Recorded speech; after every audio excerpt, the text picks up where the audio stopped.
पूर्व मंत्री सरयू राय पर लगे आरोप। बीजेपी कार्यकर्ताओं ने घोटाले का लगाया आरोप। घोटाले की जांच करने की मांग।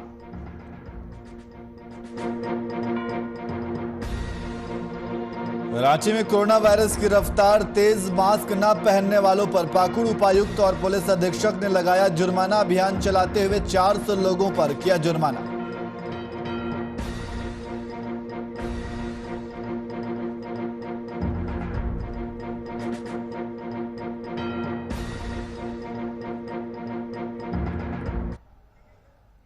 नमस्कार, मैं नियाज खान और आप देख रहे हैं वीआईपी न्यूज। अब सीधे रुख करते हैं खबरों की ओर, लेकिन इससे पहले इस वक्त एक बड़ी खबर आ रही है। आपको बता दें कि मुजफ्फरपुर से इस वक्त बड़ी खबर, जहां एसएसबी, एसटीएफ और पुलिस की संयुक्त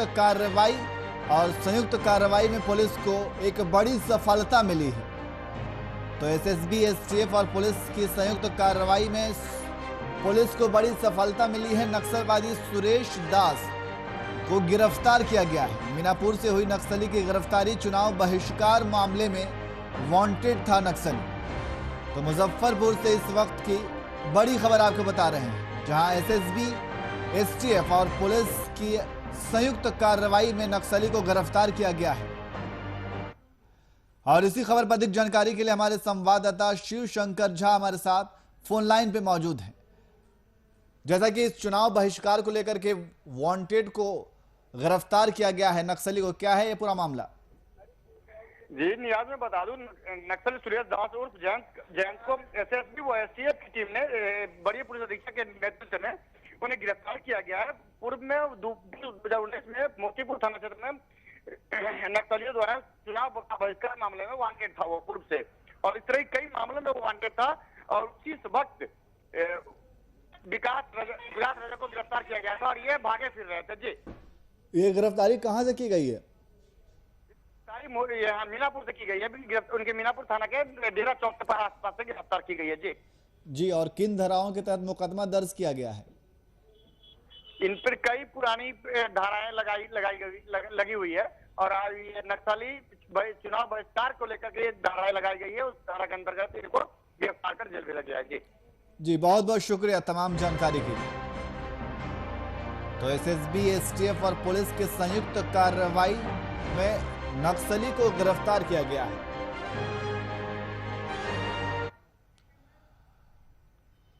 वहीं रांची नगर निगम की स्टैंडिंग कमेटी की बैठक बीते दिन निगम सभाकक्ष में आयोजित हुई। इस दौरान नगर निगम की स्टैंडिंग कमेटी की 5 घंटे तक चली मैराथन बैठक के बाद 2483 करोड़ का बजट पास किया। स्टैंडिंग कमेटी की बैठक पर देखिए एक खास रिपोर्ट।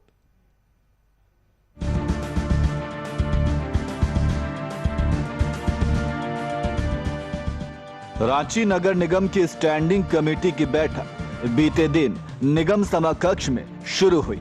स्टैंडिंग कमेटी की बैठक में निगम ने कोरोना के कारण चालू वित्तीय वर्ष में करीब 25% कम रेवेन्यू मिलने के बावजूद पिछले वर्ष के मुकाबले इस बार बजट का आकार करीब 100 करोड़ रुपए बढ़ा दिया है।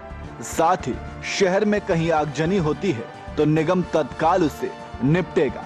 इसके लिए अग्निशमन वाहन खरीदे जाएंगे। एक छोटे और दूसरा बड़े वाहन की खरीद होगी ताकि सकरी गलियों में भी निगम की टीम पहुंचकर आग बुझा सके। इसके लिए भी निगम की ओर से इस बजट में प्रस्ताव लाया गया है।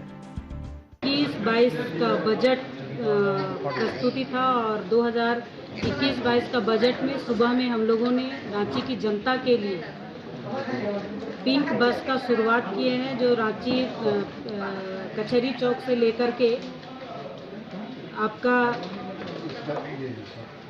बिरसा चौक तक चलेगी और उनमें पूरी तरह से महिला का सुरक्षा को ध्यान में रखते हुए हम लोगों ने महिला कंडक्टर भी रखे हैं और ये बस विशेषकर बजट के समय महिलाओं के लिए स्पेशल हम लोगों ने किया है। चालू वित्तीय वर्ष का बजट 2262 करोड़ रुपए था।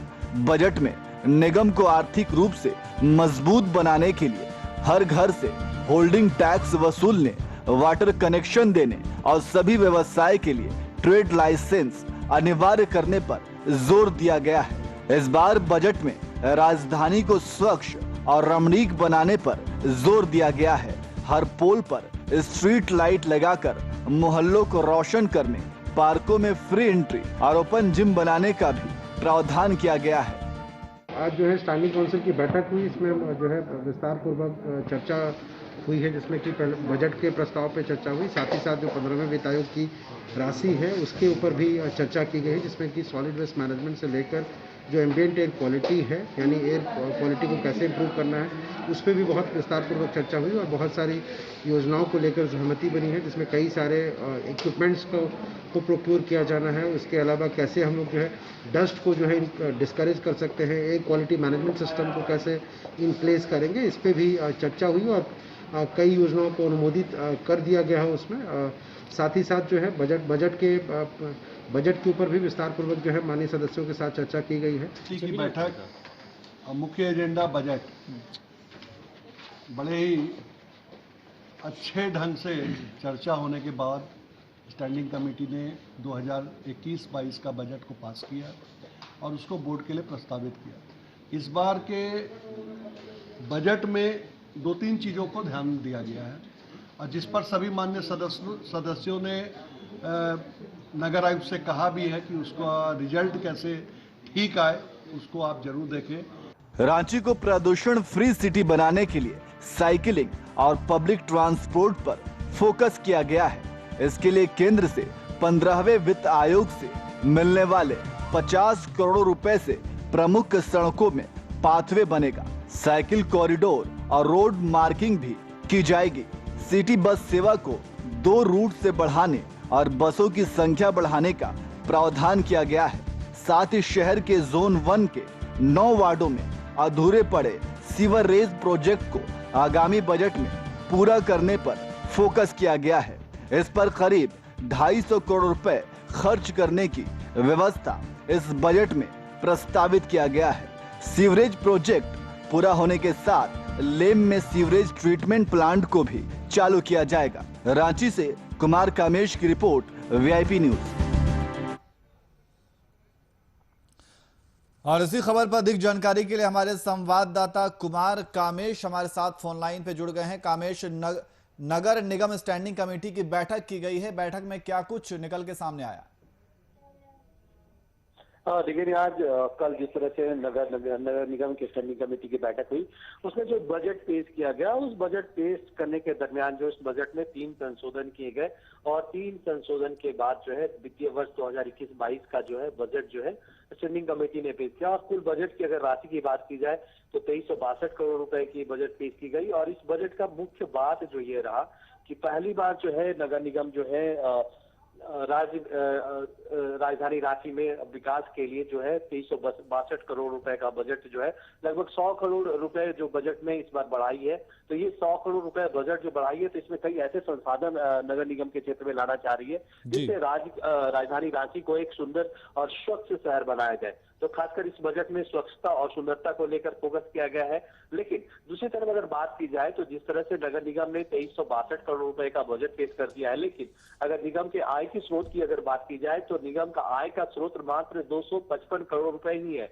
तो ऐसे में 255 करोड़ रुपए के भरोसे 2362 करोड़ रुपए का बजट पेश करना स्टैंडिंग कमेटी के लिए, तो कहीं ना कहीं यह विवादित बजट भी इसको लेकर बोला जा सकता है। और ऐसे में जिस तरह से नगर निगम ने इस बजट के बाद जिस तरह से मीडिया से बातचीत के दरमियान जब मीडिया ने सवालों से कई सवाल किए, उन सवालों में यह भी था कि जब नगर निगम का अपना आय का स्रोत 255 करोड़ ही है तो 2362 करोड़ रुपए का बजट पेश करने की क्यों आवश्यकता हो गई।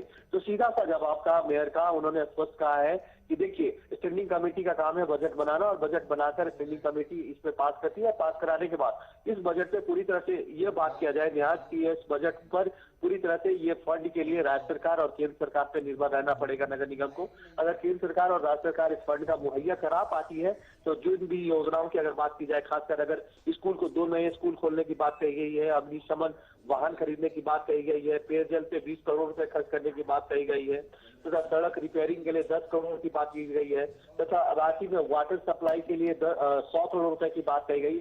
तो कहीं ना कहीं जिन योजनाओं को लेकर जो है रांची नगर निगम की स्टैंडिंग कमेटी ने बजट पेश किया है, तो इस पर कहीं ना कहीं संशय बरकरार रहना लाजमी है, क्योंकि ये केंद्र सरकार और राज्य सरकार जिस तरह से राज्य सरकार के भरोसे इस बजट को पेश किया गया है, तो अगर राज्य सरकार और केंद्र सरकार इस फंड को मुहैया करा पाती है, तभी रांची नगर निगम के क्षेत्र में जिन विकास योजनाओं के लिए इस वक्त स्टैंडिंग कमेटी ने बजट में मुहर लगाई है, वो तभी फलीभूत हो पाएगा। जी बहुत बहुत शुक्रिया तमाम जानकारी के लिए।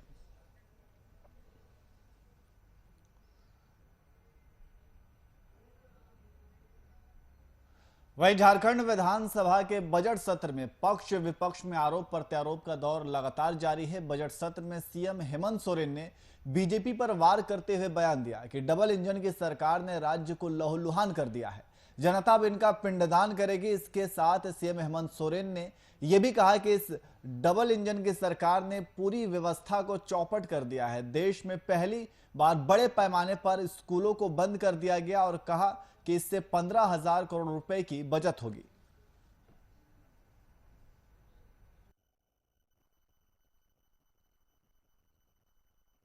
सभी को सरकारी नौकरी नहीं दिया जा सकता है, लेकिन उनको स्वावलंबी कैसे बनाया जाए अध्यक्ष महोदय, ये नौकरियों की बात करते हैं, नियुक्तियों की बात करते हैं। अध्यक्ष महोदय, नियुक्ति की तो बात छोड़िए, 20 सालों के बाद तो हमें अब स्कूलों की नियमावली बनानी पड़ रही है। अध्यक्ष महोदय, 20 साल में नियमावली बनी नहीं तो नियुक्ति होगी कहां से? यही कॉन्ट्रैक्ट पर, एडहॉक पर, घंटी आधारित दुनिया भर की समस्या। मुझे लगता है आज 2 विभाग, शिक्षा विभाग और स्वास्थ्य विभाग की समस्याएं जिस तरीके से इन लोगों ने खड़ी कर रखी है, वो ये 2 विभाग सभी विभागों पर अकेले भारी है। इतनी समस्या है और आज हम लोग बड़े पैमाने पर बड़ी तेजी से नियमावली भी बना रहे हैं। अध्यक्ष महोदय, 50-51 के बाद तो पहली बार अध्यक्ष महोदय जेपीएससी की नियमावली बनी है इस बार। अध्यक्ष महोदय,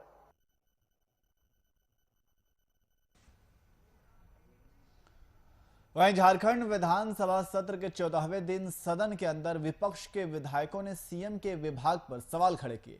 वहीं बीजेपी विधायक दल के नेता बाबूलाल मरांडी ने सदन के बाहर मीडिया से बातचीत के दौरान कहा कि सीएम के पास कई विभाग हैं, मंत्रिमंडल में कई नेता हैं, मुख्यमंत्री को उनको जिम्मेदारी देनी चाहिए।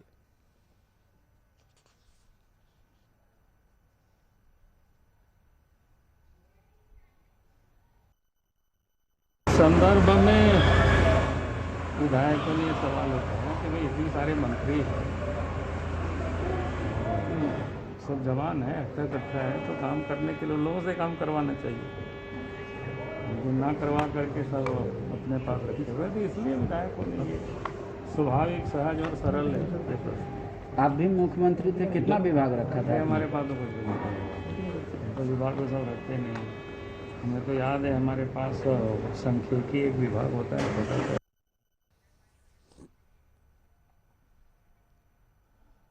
वहीं मुंगेर में जमाल कीता मौजा के वासियों पर जिला प्रशासन ने डंडा चलाया, जहां जिला प्रशासन के आला अधिकारियों ने गंगा पुल अप्रोच पथ निर्माण कार्य में बाधा बन रहे मकानों को जबरन तोड़ा और मकान मालिकों ने जिला प्रशासन पर आरोप लगाया कि मकान तोड़े जाने के बाद भी उन्हें मुआवजा नहीं मिला है, लेकिन जिला प्रशासन ने बिना मुआवजा दिए ही उनके मकानों को तोड़ दिया है। साथ ही इस मामले में जिला सक्षम पदाधिकारी सह भू अर्जन पदाधिकारी ने बताया कि गंगा पुल अप्रोच पथ निर्माण कार्य में जमाल कीता मौजा के 5 मकान सबसे ज्यादा बाधक हो रहे थे।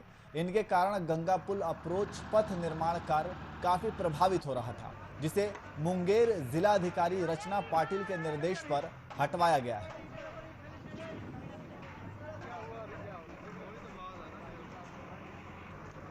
हमको मुआवजा घर का दिया है ना जमीन का दिया है, बलजबरी प्रशासन को खड़ा करके हमारा घर तोड़ा जा रहा है। ये सरकार का बहुत गलत न्याय है। कितने घरों का तोड़ा जा रहा है? आज 3 से 4 घर तोड़ा जा रहा है, जिसको किसी को मुआवजा नहीं मिला है। सिर्फ घर का थोड़ा बहुत दिया गया और प्रलोभन में दिया गया है, उसके अलावा घर तोड़ा जा रहा है। कितना दिया गया प्रलोभन में? प्रलोभन में क्या 2 लाख 1 लाख किसी को दिया है, जैसा जो है वैसा करके दिया है उसको। और इसी खबर पर अधिक जानकारी के लिए हमारे संवाददाता अतहर खान हमारे साथ फोन लाइन पे मौजूद हैं। अतहर, मौजा वासियों पर प्रशासन का बुलडोजर चला है और मौजा वासियों का कहना है कि प्रशासन जो है उनके मुआवजे को पूरा नहीं कर पा रही है। देखिए, ये जो है जिला प्रशासन का, इसको दबंगई माना जाए सबसे पहले। जी देखिए, जो भी नियमता ये होता है कि अब जिला प्रशासन पहले मकान मालिक को जो उसका मुआवजा होता है वो मुआवजा उचित मुआवजा दे, उसके बाद उसके मकान को हटाया जाए। लेकिन यहाँ जिला प्रशासन ने अपनी दबंगता दिखाते हुए जबरदस्ती कल 5 घरों पर बुलडोजर चला दिया गया है। और जब वहाँ के किसानों ने विरोध किया तो यहाँ के जो सदर प्रखंड के एसडीओ है खगेश चंद झा, वो हमेशा किसानों को धमकी देते रहे कि अगर कुछ करोगे तो तुमको एफआईआर करके और जेल में बंद कर दिया जाएगा। जिसके कारण किसान लोग, देखिए सबसे पहले किसान एक गरीब तबके के होते हैं, उनके पास खाने को पैसा नहीं होता, तो वो केस कहाँ से लड़ेंगे। इसलिए डर थक हार के किसान डर करके अब मजबूरी में अपना मकान तोड़वा दिए। जी, तो ये किसान जो है इनका क्या कहना है, क्या इन्होंने शिकायत नहीं की इसके खिलाफ? जब जिला प्रशासन के आला अधिकारी ही इनके विरोध में रहेंगे तो इन किसानों का सुनने वाला होगा कौन। इन किसानों का कहना है कि देखिए ये नगर निगम के क्षेत्र में आता है, हमसे टैक्स नगर निगम का लिया जाता है, तो फिर मुआवजा इतना कम क्यों? 15,000 रुपए कट्ठा पूरे भारत में कहीं जमीन नहीं मिलता, वो भी खेतियर और बासों बास की जमीन। इन किसानों का ये साफ साफ कहना है कि ठीक है, अगर ये जमीन हमें लेते हैं तो ये बासों बास की जमीन हमें कहीं और दिला दें और हमारा जमीन अब कब्जा कर सकते हैं। जी, बहुत बहुत शुक्रिया तमाम जानकारी के लिए।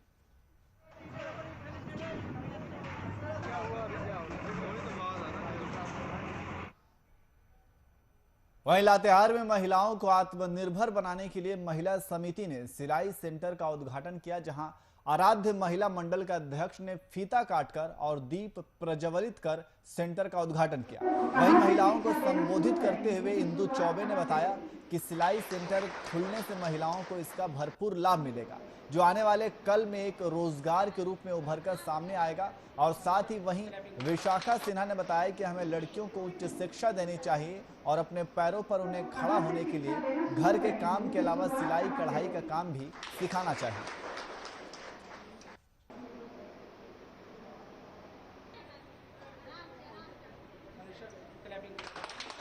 इससे महिलाओं को बहुत लाभ होगा। ये एक सिलाई प्रशिक्षण केंद्र है, ये सीख के महिलाएं काफ़ी आगे बढ़ेंगी, आत्मनिर्भर बनेंगी। और ये कार्य हमारी सीएमडी भाभी जी के निर्देशानुसार हो रहा है। ये बहुत ही सबके उज्जवल भविष्य के लिए, क्योंकि गांव में रहती हैं ये लोग तो काफ़ी अच्छा काम करके खुद से कमा सकती हैं, आत्मनिर्भर बन जाएंगे। लोग महिलाओं से क्या अपील करना चाहेंगे? इन महिलाओं से यही अपील करना चाहूँगी मैं कि ये काफ़ी आगे बढ़ें, हर क्षेत्र में आगे बढ़ें। अभी सिलाई प्रशिक्षण केंद्र खुल रहा है, आगे और भी कुछ खुलेगा। हाँ, हम लोगों ने ये जो आज उद्घाटन किया है उसमें 2 महीने की ट्रेनिंग है, इनको प्रशिक्षित किया जाएगा। उसके बाद हम लोग इनको सर्टिफिकेट देके और एक ये जो एग्ज़ाम होगा उसमें पास कर जाएंगे तो हम लोग इनको स्वरोजगार के लिए एक मशीन देंगे और उससे ये आत्मनिर्भर बन सकेंगे और ये अपना बेस्ट देंगी और हम लोग आगे भी हर तरह से प्रयत्नशील रहेंगे। हमारी सीएमडी भाभी जी के आदेश निर्देशानुसार हम लोग बहुत सारे काम करेंगे इस दिशा में। हमारी आराध्या महिला समिति जो है उसके तहत हम लोग आगे भी इस क्रम में लगातार प्रयत्नशील रहेंगे।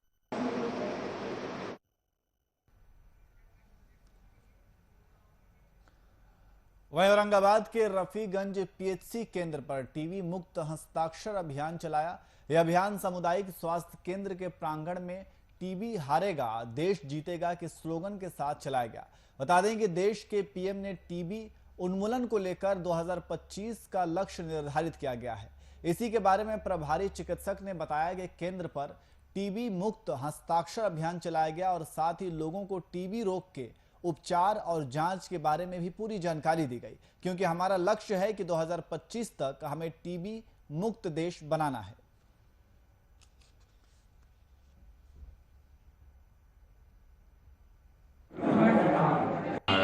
कि 25 तक इसको हम लोग को खत्म कर देना है। इसलिए इसी पर आज बैठक हुआ था जिसमें कि सीडीपीओ, आंगनवाड़ी, सब कोई, एलएस, ये आपका आशा और हम लोग जो देसी चिकित्सक है उन सभी को बुलाए थे। आयुष चिकित्सक को भी और वही उसके बारे में बताया गया कि कैसे जो है से इस खत्म करेंगे। ठीक है, ठीक। और 225 तक इसको हम लोग को खत्म कर देना है, जिसमें कि लक्षण बताया गया।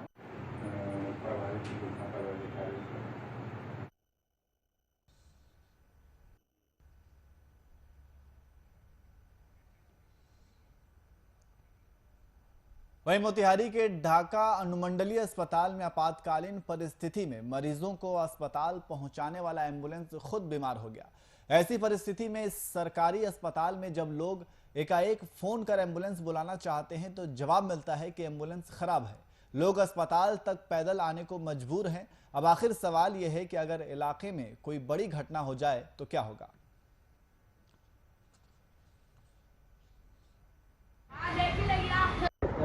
हमारे पास जो है ना, हाँ 13 तारीख से टायर फट गया है। अच्छा, इसका कंप्लेन किए हैं?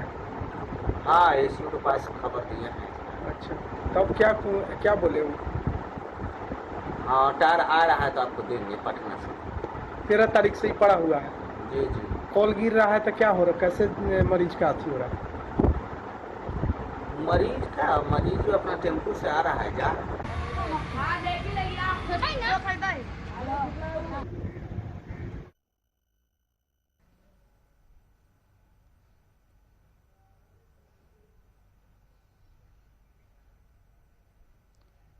वहीं अगली खबर छपरा से है, जहां पुलिस ने दरोगा हत्या मामले में खुलासा कर लिया है। वहीं सदर एसडीपीओ ने प्रेस वार्ता के दौरान पूरी जानकारी दी। बता दें कि हत्या का खुलासा करते हुए एसडीपीओ ने बताया कि दरोगा की हत्या में 4 लोग शामिल थे, जिसमें से 3 की गिरफ्तारी हो गई है और चौथा अपराधी भागने में सफल रहा।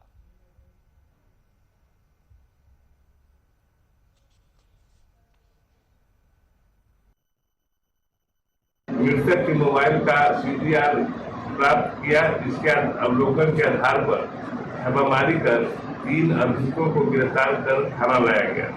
छापामारी के क्रम में एक आदमी भागने में सफल रहा। पकड़ाए व्यक्ति से पूछताछ करने पर बताया कि हम चारों लड़कों के साथ मृतक अप्राकृतिक यौनाचार कराते थे, जिसके बदले में हम लोग मोबाइल मांगा।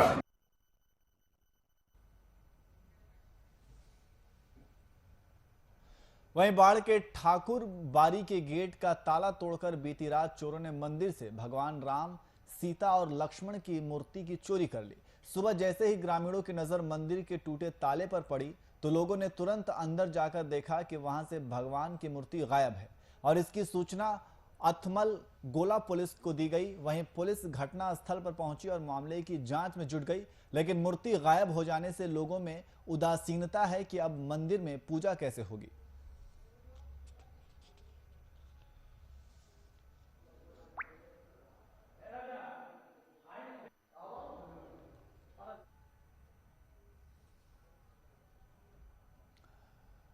छपरा पुलिस ने 4 पहिया वाहन को जब्त कर लिया है। बता दें कि वाहन से भारी मात्रा में शराब बरामद हुई है, जबकि कार सवार अंधेरे का फायदा उठाकर भागने में कामयाब हो गया। इस मामले में थानाध्यक्ष ने बताया कि होली और पंचायत चुनाव को देखते हुए सघन छापेमारी अभियान चलाया जा रहा है। इसी दौरान कार चालक पुलिस गश्ती दल को देख भागने लगा। पुलिस ने उसका पीछा किया, लेकिन वो भागने में सफल रहा। वहीं पुलिस मामले की जांच में जुट गई है।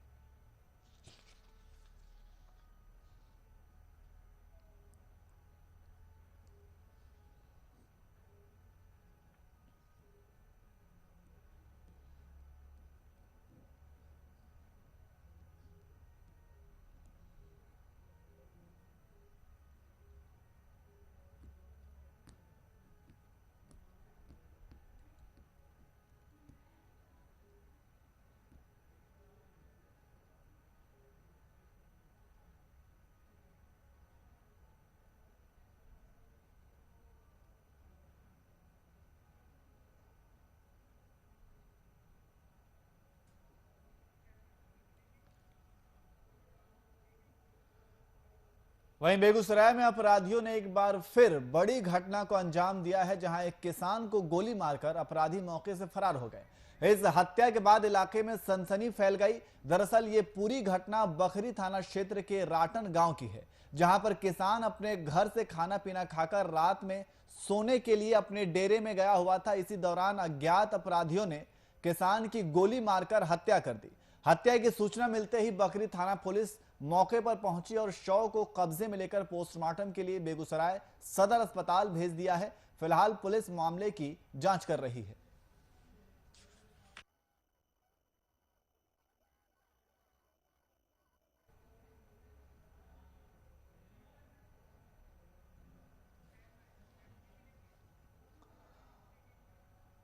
औरंगाबाद के दिव्यांग अवधेश पासवान के लिए बॉलीवुड के रियल हीरो सोनू सूद मसीहा बने। आपको बता दें कि सोनू सूद अब देश के अलग अलग हिस्सों में इलेक्ट्रॉनिक रिक्शा वितरित कर रहे हैं। उन्होंने एक अभियान चलाया है, खुद कमाओ और घर चलाओ, जिसके तहत लोगों को आत्मनिर्भर और स्वावलंबी बनाने की प्रेरणा दी जाती है। इसी अभियान के अवधेश पासवान को बॉलीवुड के रियल हीरो और उनके संस्था के संचालक गोविंद अग्रवाल ने ई रिक्शा की चाबी दी। अवधेश पासवान बचपन से ही विकलांग थे, लेकिन उन्होंने चंडीगढ़ में संगीत में मास्टर डिग्री भी हासिल की है।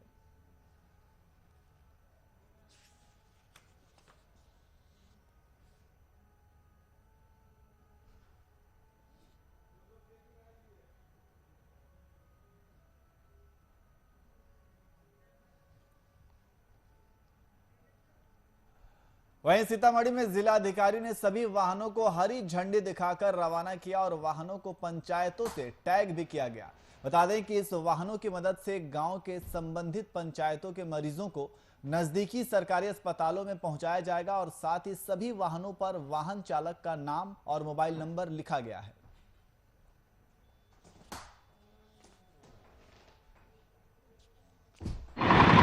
हम लोग के यहाँ पे JEAS के लिए यहाँ से जागरूकता रथ और गाड़ी को रवाना किया जा रहा है। ये सारे जो गाड़ी है मुख्यमंत्री ग्राम परिवहन योजना की गाड़ियाँ हैं, जिन्हें पंचायतवार टैगिंग की गई है। ये जागरूकता भी फैलाएंगे और जहाँ भी यदि चमकी के केसेस आते हैं तो यहाँ इसमें मोबाइल नंबर भी दिया गया है। तुरंत आप ड्राइवर को संपर्क करके आप आ सकते हैं और वैसे बच्चों को निकटतम स्वास्थ्य केंद्र तक लाया जाएगा।